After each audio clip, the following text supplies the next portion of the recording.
Minister Dr. Vivian Balakrishnan.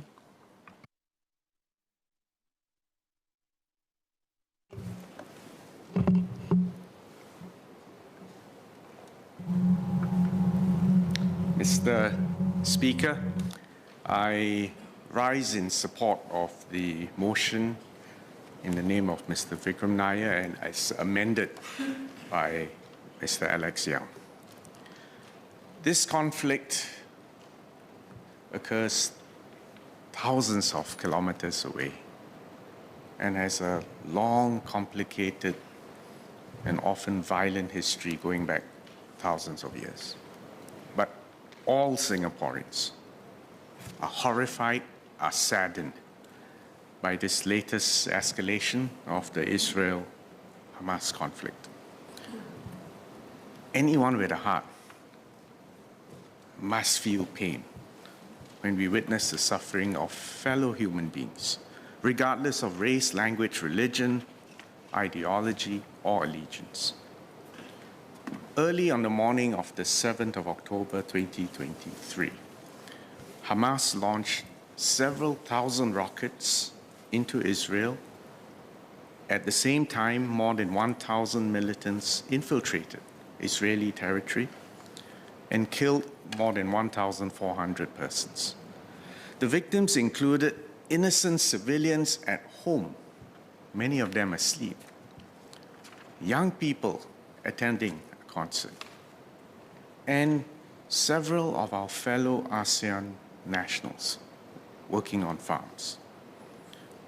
Hamas also abducted more than 200 civilians, including senior citizens, women, and children, who today are held as hostages in Gaza. Let me be clear and unambiguous. What Hamas did on the 7th of October was an act of terrorism, and it involved indiscriminate killing and extreme brutality. It was not a military operation targeted at military targets. And such acts cannot be justified by any rationale, any historical grievance, any religious belief, any context. These acts of indiscriminate killing, torture, and kidnapping of innocent civilians are acts of terror, period. And this is why Singapore has strongly condemned the terrorist attack by Hamas and why we have called for the safe, immediate, and unconditional release of all civilian hostages. It is in our absolute national interest to hold fast to this stand, not just because we feel sorry for innocent victims, but because our national interests are at stake. Being so small, exposed, vulnerable, multiracial, Singapore must take a clear and unambiguous stand against terrorism in all circumstances. I was somewhat reassured when I listened to the leader of opposition's speech just now, where he now seems to have clarified that the attack that was launched by Hamas was not simply a military operation, but in fact deserves to be condemned. I think Mr. Gerald Giam was even more specific. I think you used the word unequivocally condemn the attacks by Hamas. I couldn't help noticing that both members of the Workers' Party were unable to use the word terrorism. I will leave that for you to clarify later on. But I must share with you that when I first saw your published statement, it left room for ambiguity. I think your speeches in this chamber today are more reassuring, but I would feel even better if you can clearly and unequivocally say indiscriminate attacks on civilians, on women, on children, and taking hostages is a clear and present act of terror. And say that for the sake of Singapore and Singaporeans. These attacks have obviously deeply shaken the Israeli sense of safety and security. And we now know that Israel has responded by launching an intensive aerial bombardment of Gaza. It imposed a blockade on the delivery of food, water, and fuel supplies. On the 28th of October, Israeli troops expanded their ground operations in Gaza to destroy the Hamas military capacity and its vast network of underground tunnels, much of which it is alleged to be located under civilian infrastructure, including schools and hospitals. Israel's intensive bombardment and the blockade has caused a massive humanitarian crisis in Gaza. To date, health authorities in Gaza have estimated that more than 9,000 Palestinians, including many women and children in Gaza, have died. Many more have suffered injuries, and over 1.5 million would have been displaced from their homes and without adequate shelter, food, water, or medical attention. At the 10th UN General Assembly Emergency Special Session on the 27th of October, Singapore voted for a humanitarian truce so that immediate and sustained humanitarian provision of essential supplies and services to civilians throughout the Gaza Strip can be provided. I think you have a copy of that resolution that we voted for, including the explanation of vote by our permanent representative, Mr. Berhan Gaffo, which again made the point that there were glaring omissions in that resolution. To call out Hamas for conducting an act of terror and for not acknowledging the right of self-defense on the part of Israel, which I will explain a little bit more later on. So, Mr. Speaker, let me take this opportunity to explain the principles underpinning the Singapore government's position on this unfolding tragedy. First, Singapore must always take a zero-tolerance approach towards terrorism. We have to be categorical in rejecting terrorism, whoever, whenever, wherever it is perpetrated. And as I said just now, we do so not just out of sympathy, but because terrorism is a clear and present danger and threat for Singapore and Singaporeans. Second point, international law dictates that all states have a legitimate and inherent right to defend themselves. This is enshrined in Article 51 of the UN Charter. I don't think I need to remind this House that this is a very important principle for Singapore.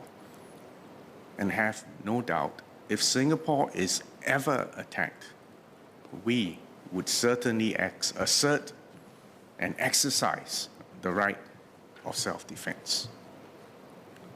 Third point, all countries must ensure that if military action is taken in exercising this right of self-defense, they must abide by the principles of necessity and proportionality.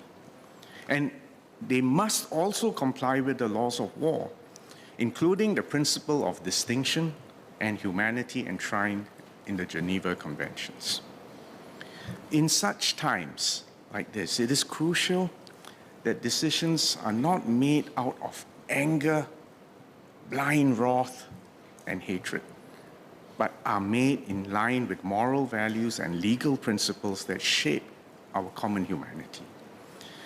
In a jointly written Financial Times commentary last month, a group of distinguished Jewish jurists, and these include experts in international humanitarian law, They strongly counseled Israel and its leaders to act in a restrained and thoughtful way that would not make the country's problems worse. One of these jurists, in fact, included Lord David Newberg, who was the former president of the Supreme Court of the United Kingdom. It is worth quoting them, and let me quote one whole paragraph in full. Quote, "International law forbids the sieges of civilian populations. Gaza is home to some 2 million fellow human beings, almost half of whom are children. And it would be a grave violation of international law to hold them under siege and while doing so deprive them of basic necessities such as food and water. To be clear, collective punishment is prohibited by the laws of war. Equally, international law requires combatants to ensure minimum destruction to civilian life and infrastructure. And intent to cause indiscriminate damage, rather than behaving in a precise manner to minimize damage, would, if established, constitute a grave violation of international law. In the conduct of any military campaign, politicians and commanders alike must be careful to ensure that their words do not imply to their troops that the laws of war can be disregarded, nor employ language whose effect is to dehumanize a civilian population." Unquote. I want to emphasize the last sentence, to dehumanize a civilian population, because usually that is a very clear indication that conflict between countries, states, or civilizations is about to begin. And the moment that human beings can dehumanize the other is the time when unspeakable horror, barbarity, and terrorism is conducted. Any alleged violation of international humanitarian law in this conflict should therefore be investigated in accordance with international law. I think MP Zulkarnain had asked that question earlier. Yes, we will support the investigation of all allegations after the war in accordance with international law. And we hope that all parties will cooperate in these investigations. History will judge each party's response, not only by whether and how immediate threats are resolved, but also by the effects on the long-term stability and security of the region. Fourth point, humanitarian assistance must reach the affected civilian populations immediately.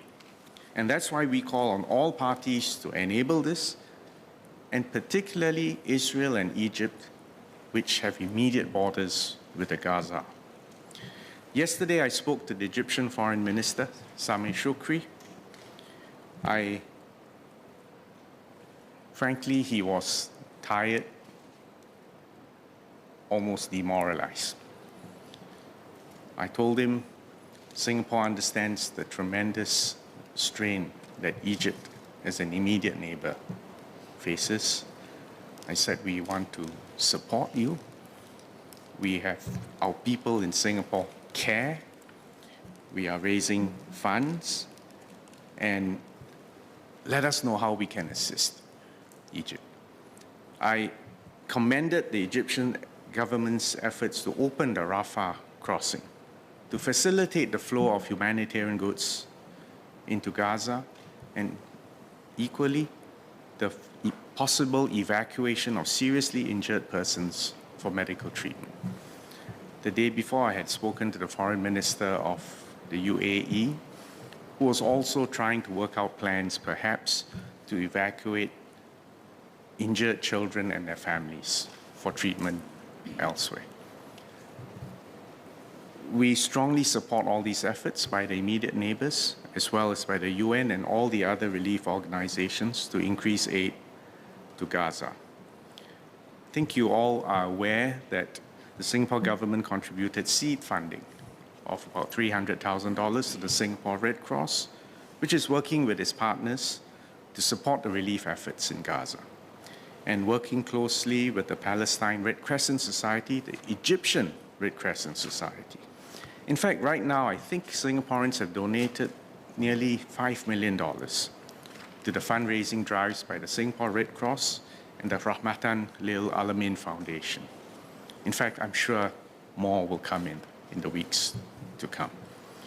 I think later tonight, Dr. Maliki will be leaving. He will be going to Cairo, and he will also help to ensure facilitation and that the goodness of the hearts of Singaporeans will be directed through the right channels. He will explain a little bit more after my speech. Fifth point, Singapore continues to uphold our long-standing and consistent position that a negotiated two-state solution, consistent with UN Security Council resolutions, especially 242 and 338, that a two-state solution is the only viable option for a comprehensive, just, and durable solution to the Israeli-Palestinian conflict. We have consistently stated for a long time that Israel must accept a Palestinian state, just as Palestinians must also accept Israel's right to exist. We have expressed our firm opposition to violations of international law and to unilateral measures which imperil the prospects for peace. Now, many of you know we've got good relations with Israel. I hope you also know we have good relations with the Palestinian people and with the Palestinian Authority. But look at our voting record in the United Nations. During the Six-Day War in 1967, Israeli forces occupied the old city of Jerusalem and parts of the West Bank after Jordan attacked Israel. Following the war, so this is 1967, before some members in this House were not born yet. In 1967, following the war, we voted in support of all the UN General Assembly resolutions calling on Israel to rescind unilateral measures taken to change the status of Jerusalem. We voted again like this in 2017. And we have also voted in support of UN General Assembly resolutions that reject Israeli settlement activities in the West Bank. With your permission, Mr. Speaker, can I ask the clerk to distribute a list illustrating Singapore's past voting positions at the United Nations. Members can also access the handout through the app. Please proceed. Thank you. So the point is, we are good friends, but good friends also speak truth, even if it's disagreeable and not the most comfortable to the person on the other side. And our ability to speak truth to friends and to be friends to both sides, even while they are locked in mortal conflict, is a privileged position, but one that can only be maintained if we are consistent and we operate on the basis of principles. Now, unfortunately, the peace process in both Israel and Palestine, and you heard a good synopsis on the history of Mr. Vikram Nair in his opening speech. I hope you paid attention to it. But the upshot of all that process. So first, I would remind all of you, being a peacemaker in the Middle East is dangerous. You mentioned President Anwar Sadat. When he made peace with Israel in Camp David, I think they signed it in 1978. By 1981, he was assassinated. In Israel, then Prime Minister Yitzhak Rabin, whom in fact was the IDF Chief of Staff during the 1967 war. So this is no dove. This is a realist, a general, a commander, a soldier.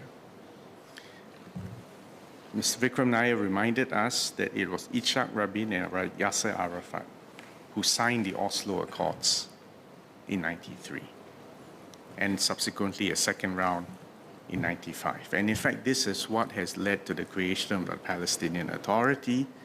It led to the Israelis pulling out of Gaza. But you all will know he was assassinated in November 1999. Not by an Arab, but by an Israeli extremist. As for the Palestinians, the Palestinian Authority consisted initially of the PLO, because in fact the Oslo Accords provided that for the first time ever, the PLO recognized Israel's right to exist, and the Israelis recognized the PLO as a representative of the Palestinians.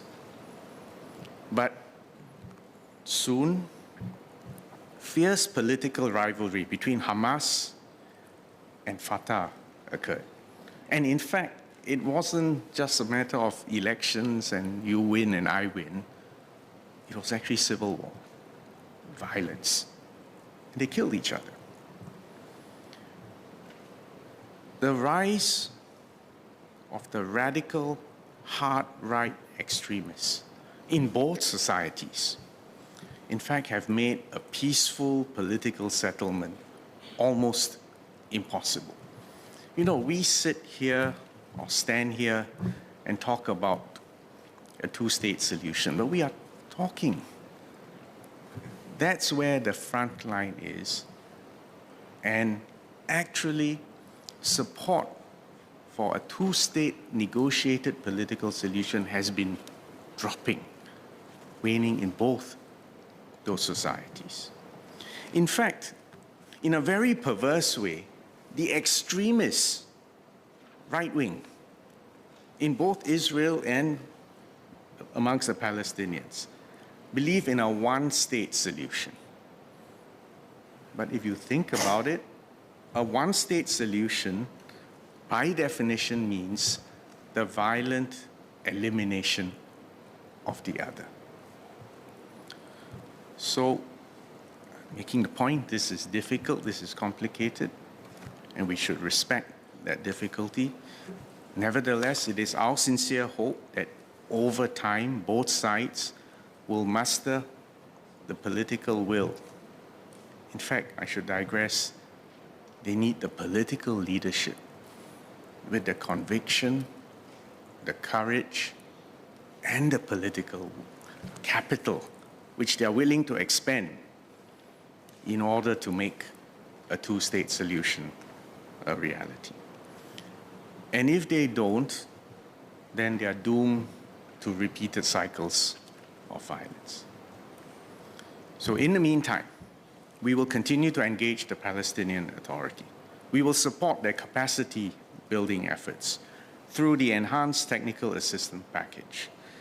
We have regular high-level exchanges and visits with the Palestinian Authority, which have allowed us to meet them, hear them, discuss issues with them candidly.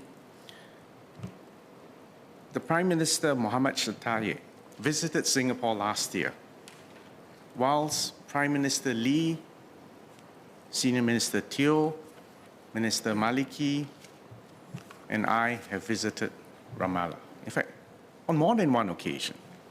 And we opened our Singapore representative office in Ramallah in 2022. My sixth point is that we must not allow external political events, painful as they are, we must not allow these external events to divide us in Singapore.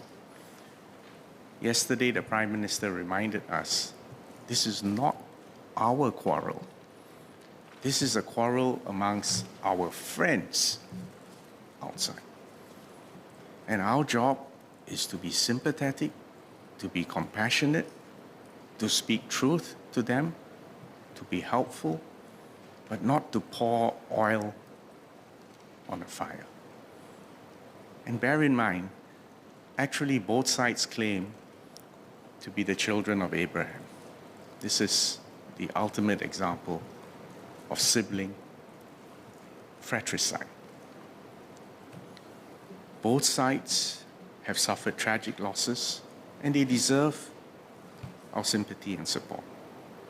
But come back now to Singapore and be very, very wary and careful in how we reflect our compassion, our principles, our values. Understand that strong emotions are engaged, but we must not fall prey to what we see in other countries where strong emotions have led to violent clashes, to hate speech, and to exclusion. And as many of you have illustrated, often fueled by disinformation. And our religious and racial harmony is very precious. We must not allow anything to break this or split our society. And it is heartening that so many of our faith and community leaders strongly feel this, say this, and operate on this basis. Our Muslim community in particular have responded in a very restrained, responsible, and responsive manner, working in concert with other communities to collectively raise funds for humanitarian assistance for the Palestinian civilians in Gaza. The Mufti, Dr. Naziruddin Nasir, wrote a letter which I hope every single one of you will read. He wrote a letter to express solidarity and support to the Rabbi Abigail, who replied in the same spirit. It was an exemplary gesture of goodwill. It reflects so well on our religious harmony, but it's actually quite rare in the world for a mufti and a rabbi to be able to, at a moment of tension and high emotion, to correspond like that. And I can assure you, government had nothing to do with this. But we saw it, we approved it, and we should all be grateful to them. Let me also make a secondary point here, that it is worth emphasizing that the Israeli-Palestinian conflict is not a religious conflict. At its core, the conflict has always been about territory, self-determination, identity, and complicated by intra-Palestinian and intra-Israeli domestic politics. And as I said before, it provides fertile ground for extremists on both sides to misuse religion to further their political aims. And we must not fall into that trap. The seventh point is that the safety of Singaporeans abroad is always a priority for us in MFA.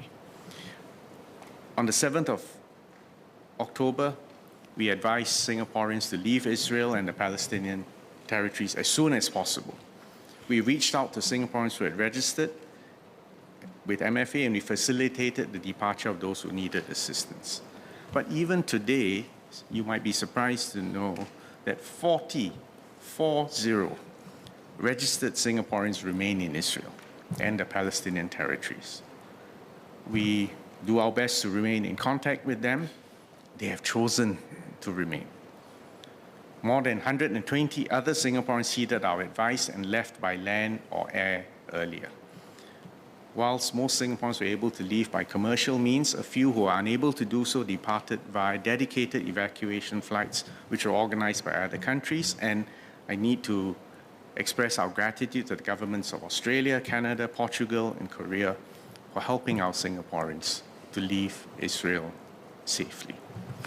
Mr. Speaker, this latest conflagration is just the most recent episode of a complex, long-running conflict in the Middle East.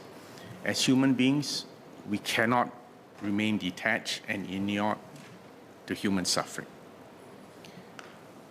But we know these cycles of violence will recur unless they come to the nub of the problem. So as Singaporeans, we do care, and we do care deeply. But this episode is also a reminder to all Singaporeans that we do have our national interests at stake. What are they? We must reject terrorism in all its forms. No excuses, no ifs, no buts, no short-term political advantage. Reject terrorism. If attacked, all of us here must give the government of the day the ability to exercise the right of self-defense. But even when it does so, we will expect the government of the day to uphold international law. And as Singaporeans, we will continue to extend humanitarian assistance and protection to all civilians. We should support the peaceful resolution of disputes. And we must nurture and protect our own precious cohesion and harmony. We must never allow conflicts elsewhere to divide us domestically. I am glad that today my sense of the House is that we have unanimity. We will have consensus in voting for this motion. And I make this appeal as Foreign Minister that our ability to conduct consistent and coherent foreign policy in a very volatile and dangerous world depends upon domestic cohesion and consensus. So I fully support this amended motion. I thank Mr. Vikram Nair, Mr. Alex Yam, and Mr. Zulkarnain Abdul Rahim, and I call on all MPs, regardless of party, to support this motion and to uphold these principles which are essential for Singapore's survival. Thank you, Mr. Speaker.